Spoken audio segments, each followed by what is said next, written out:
you fear, you don't want to, you're not an idiot, I'm not an idiot. And so immediately the self-repair thing is you shout something back, even louder perhaps. And on its own level it works, because you feel a little bit better. The damage has been repaired. You've shouted back and it's been patched up. Okay. The self is intact again, and so you drive on. And this is a little example. And how often do things like that happen through criticism? Somebody telling you this or that, you're not. And then occasionally you get the opposite. You lap it up. You say, you are so good. You're so great. The world may tell you that for a little while, until it changes its mind. But to observe the automatic self-repair mechanism that immediately come into place.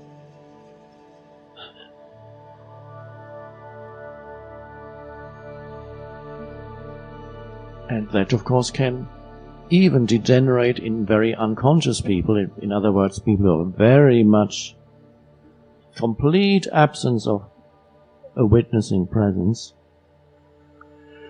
that need to be right. In very unconscious people, and there are many on this planet still, can degenerate into physical violence. Physical violence, even between nations, is the need to be right and the other to be wrong. Or when you're driving, you can see it as a phenomenon. I don't know if it happens in India, probably not, but in the West, road rage, where it's not confined to a physical shouting match. They actually get out of their cars and start physical violence. But it's simply a continuation of the self-repair mechanism.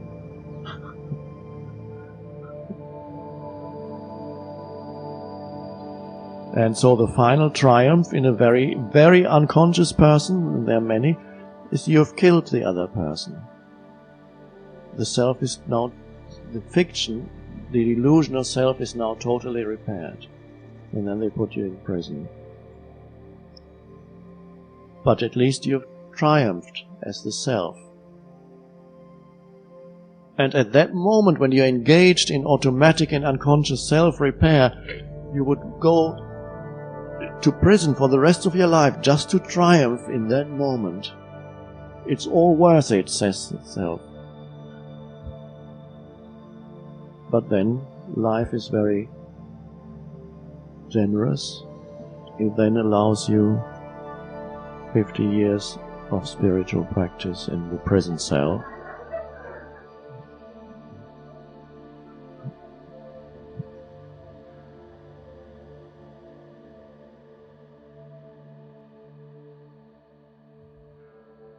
So when you are talking to people, watch that, whether there's identification with mental positions, defensiveness in yourself, and then the enormous freedom comes when you don't need to defend anymore, that the otherwise unconscious need to defend your sense of self is relinquished. And then, to go back to the simple example, somebody shouts, "You idiot," when you are driving, and you look, you drive on.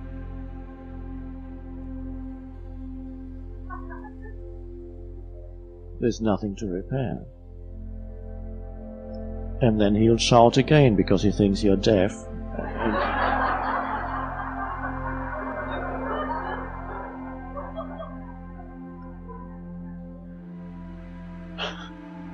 And that's an enormous liberation, because it's the liberation from thought. It's the liberation from ego. Or the need to be right. Or just saying, "I don't know." Some people can't say, "I don't know." They must know.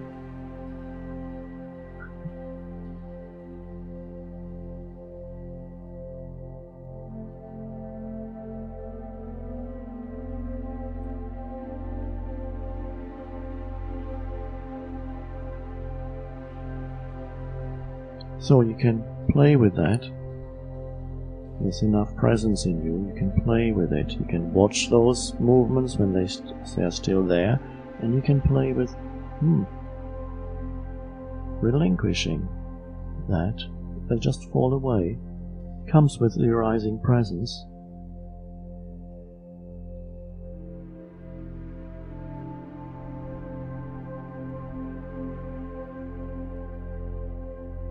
And of course, that's the arising of spaciousness. You did that and that. You are... Oh, maybe they're right, maybe they're wrong. But there's space. I did? And then you look into it. Did I do that? So, no, I don't think I did that. That's how you see it. But it's a misinterpretation, because that's what... Or you say, you're right, I did that.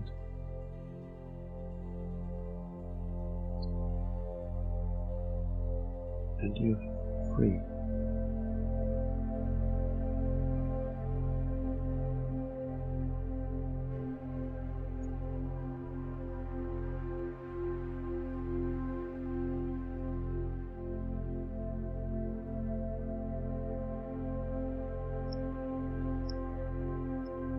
All reactions, all reactivity in yourself is egoic.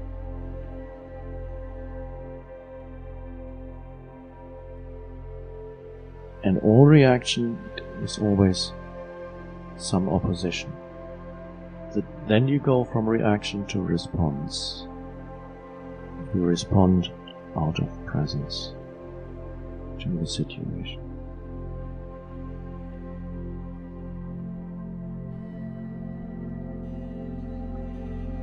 Jesus used extreme examples to teach this, which is the state of non-reactivity. And he used the extreme of example of, in his parable, of turning the other cheek. Somebody hits you on the cheek. No, the normal reactive pattern is to immediately hit that person back. That's normal. Of course, it's a parable, it's used as a metaphor. And so he says, when somebody hits you on the cheek, you offer the other cheek. It's a very extreme example of non-defensiveness and non-reaction. Not necessarily to be taken literally, perhaps, but it's a parable. Another beautiful parable, which I've told, some of you know it, from Zen Buddhism. The Zen master, with a high reputation, who lived in a town in Japan, was accused by a 16-year-old girl who was pregnant of being the father. So this girl was pregnant and told her parents that the Zen master, whom she had visited some months ago, was the father of her child.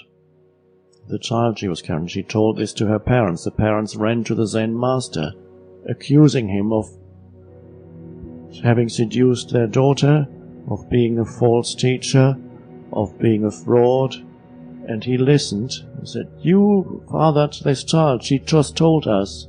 And he listened, and they kept talking, and all he would say was, "Is that so?" "Yes, you are the father of this child." "Is that so?" "Yes." And then the child was born, and the parents didn't want the child, so they brought the baby to the Zen master and said, "Here's the baby, you look after him. We don't want it, it's your child." And the Zen master said, "Is that so?" And so the parents went back home, and the Zen master, nobody would come to see him anymore because he lost his reputation. All he had to do is look after the baby. And he did that because it was there. And he welcomed the form that this moment took. He didn't live through a mind-made self, so a lost reputation didn't become a mental story in his head that he derived his continued sense of identity from. The only fact was, here's the baby. Nobody's coming to see me anymore. There's nobody here, and that's fine. Nobody is not a problem whatsoever. Just there's a baby and empty space. It's beautiful. There's no mind-derived identity which says, all what I've built up, my reputation is gone, my life is in ruins, what did they do to me? They did that to me. Nobody did anything. We just non-reacted, welcomed this moment. A year later, the daughter became more mature and confessed to her parents that the Zen master was not the father, but the boy next door. So the parents ran back to the Zen master and said, "Can you please forgive us? We just realized that you are not the father." And the Zen master said, "Is that so?"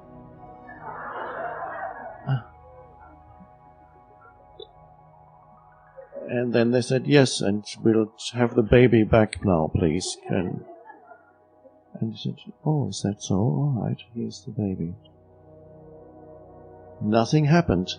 It's an extreme example of a life lived in the state of non-reactivity and the complete absence of drama, which is egoic, in such a life.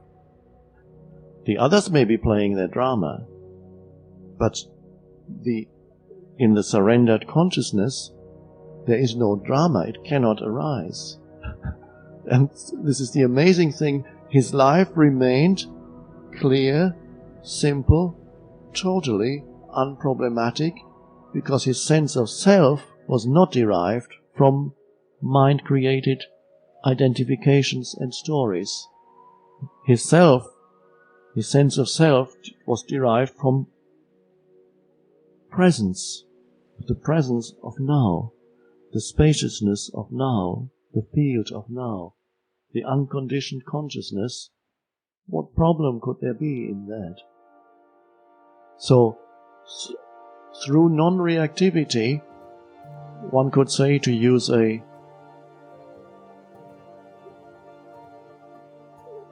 old expression, the buck stops here. Otherwise, and this is the end of karma, when there's non-reactivity, karma immediately evaporates. It's only through reactivity, because karma is action, reaction, action, reaction. Through non-reactivity, karma, which is surrender, karma dissolves. It may come at you, human karma.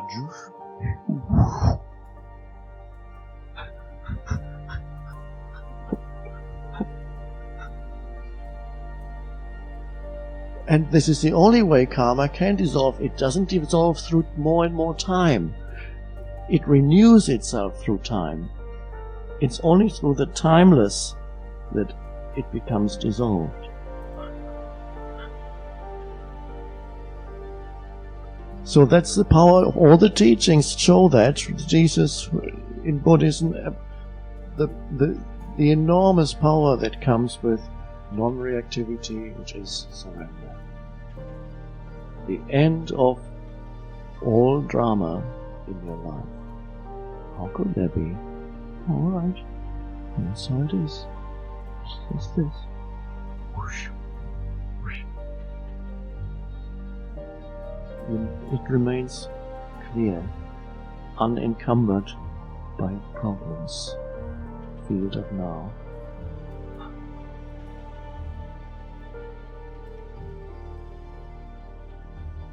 And don't let the little mind tell you that then you become a doormat. I will become a doormat. I don't want to be a doormat. It's not that there is enormous strength and power in that non-reactive state. Totally non-defensive, but enormous strength and power go through you.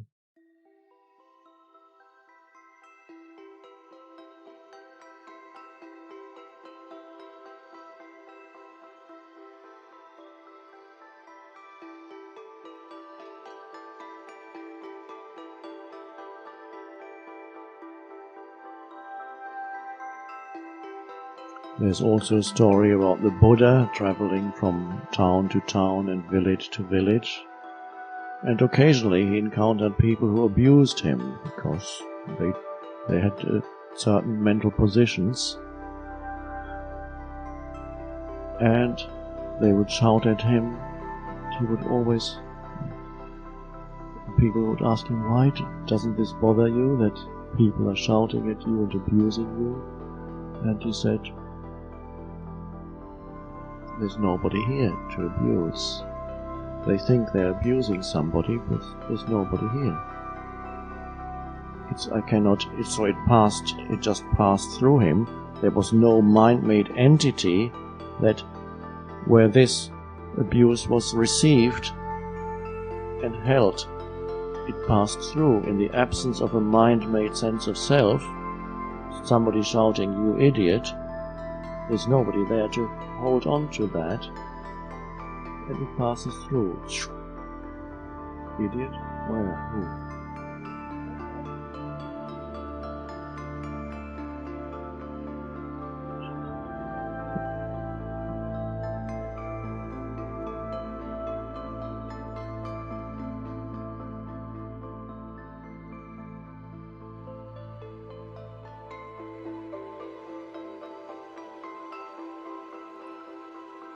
So, nothing can prevail against the power of presence. Yes, don't underestimate the momentum that is there in the collective human mind and its patterns. But it's nothing compared to the power of presence. Yes, don't underestimate the madness of the ego, but it's nothing compared to the power of presence. Course in Miracles says, the ego is insane, and do not underestimate the extent of its insanity. And this is very true.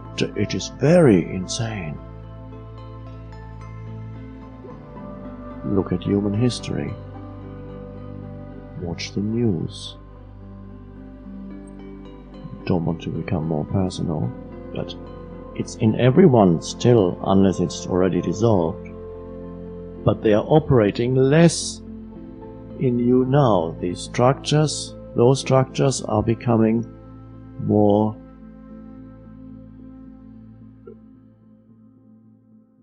less solid.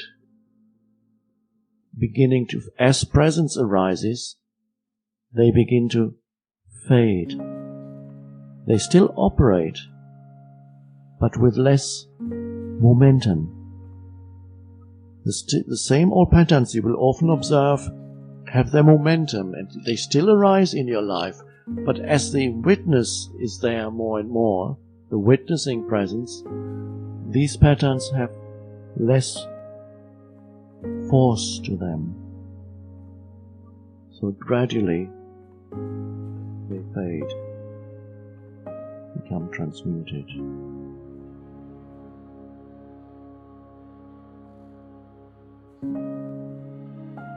But just taste.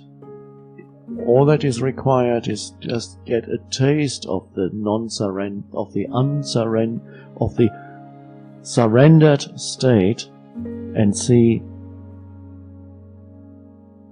the beauty and power that lies in that.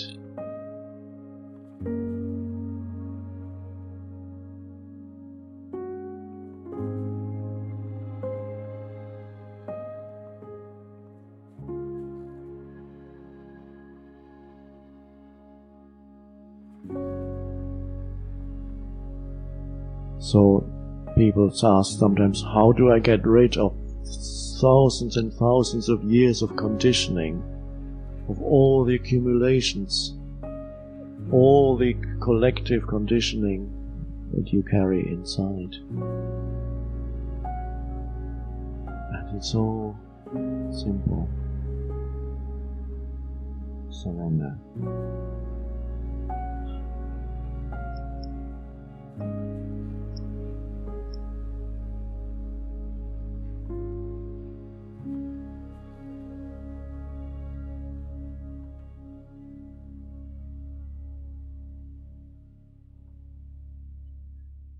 And as this transformation happens in you, people around you, you will find, are being affected by that.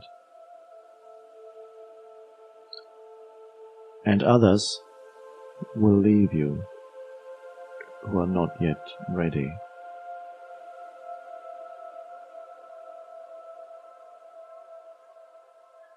You're no longer interesting to them.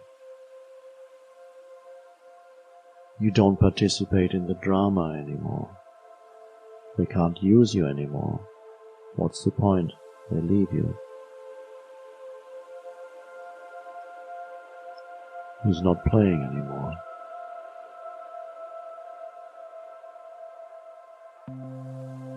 If you have a partner, then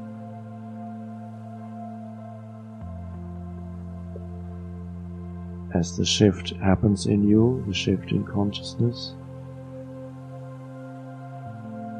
it will frustrate, if it's not yet happened in your partner, it will frustrate those patterns, the conditioned mind patterns, including the pain body in your partner, that need your cooperation to keep themselves going.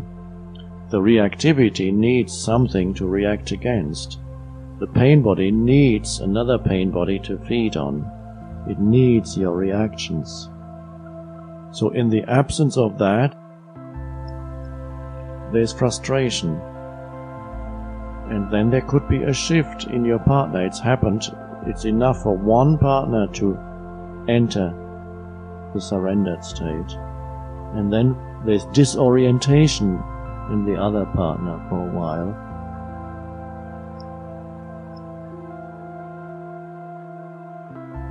And then either the openness is there and the shift will happen, or you will separate. But it will be loving. You would separate in love. And it's sometimes the most unlikely people that are suddenly open.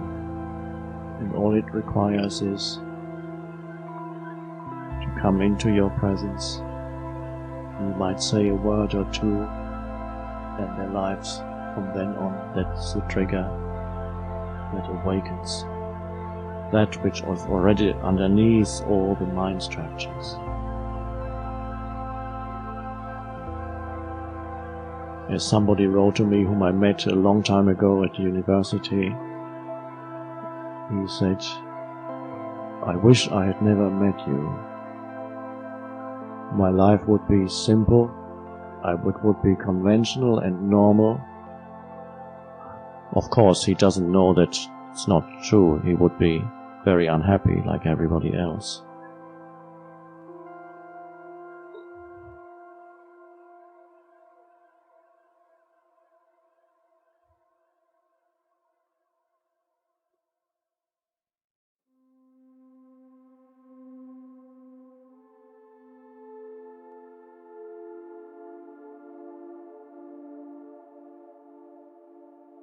One more thing about physical conditions, because some of you, I'm told, are having certain physical limitations here.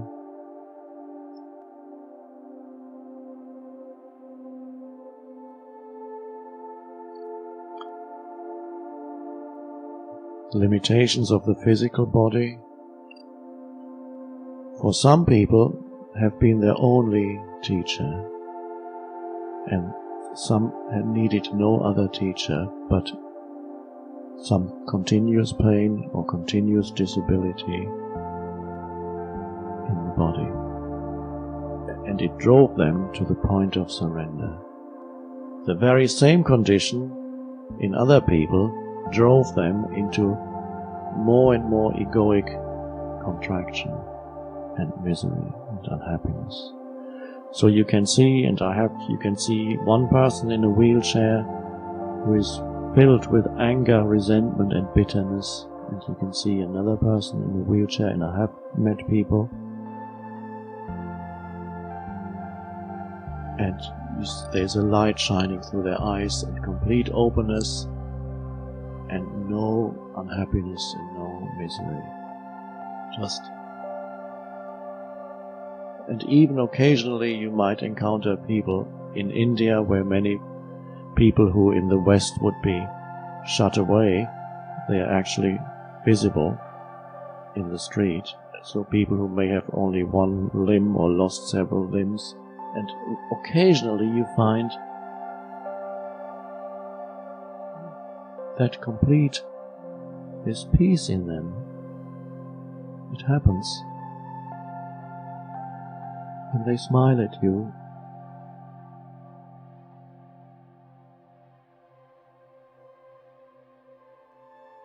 So the physical limitation then drove them into the state of surrender.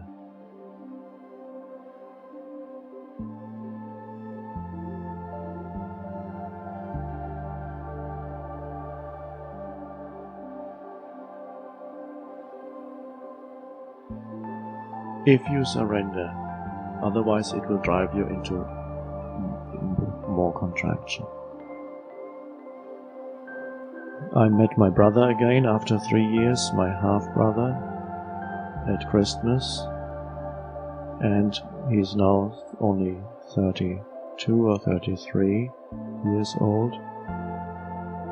And I had observed, I would see him occasionally, how his ego was growing and becoming more and more rigid over the years during his 20s. The roles, complete identification with the roles he was playing, with mental positions and rigidity setting in. And, well, that's how the ego grows. And then he encountered a serious illness in his late 20s. And he had a very major operation. And then as the result of that operation, he would, for even now, almost every night he wakes up in acute pain, abdominal pain. And so his sleep is interrupted almost every night by acute pain for 1, 2, 3 hours. And that is almost, to some people,